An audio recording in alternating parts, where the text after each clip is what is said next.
Lesson 1B. What is a blockchain?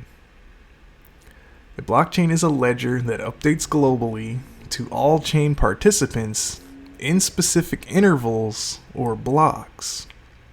So what happens on a blockchain is that transactions are created and they are rolled up into specific time intervals called blocks.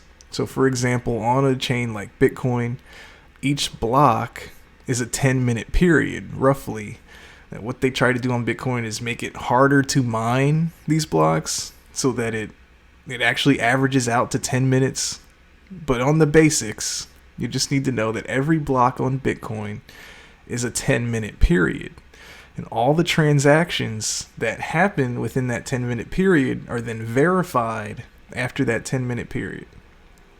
So for example, let's say you put in a transaction on the 9th minute of the block. Your transaction might get verified within a minute. But let's say you put in your transaction on the 1st minute of the block.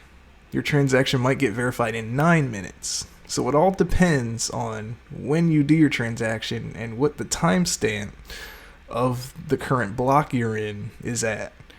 But that's not an extremely hard concept. Just think of it as one 10-minute period on Bitcoin is a block. So like I just stated, the ledger, the complete ledger, is the blocks all added up with each other.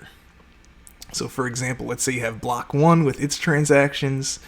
You adding block 2 with all of its transactions would just add to the ledger as a whole. So the ledger that we're talking about is just a list of transactions and a method of keeping track of all the value that is being exchanged throughout the network.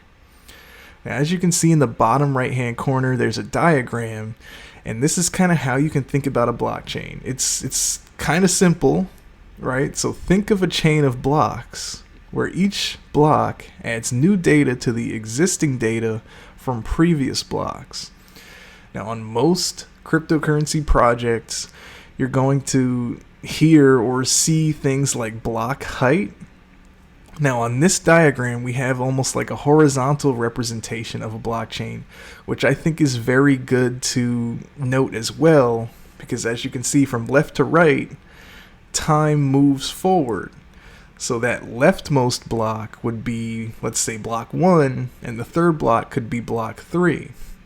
Now, technically, blockchains move in height, so you would see these blocks kind of being stacked on each other. When you see that or hear that, it doesn't necessarily change what's going on, and I like to actually look at the horizontal representation of a blockchain because it makes more sense to me. But you will see things like block height, and just think about that as what block the network is currently on.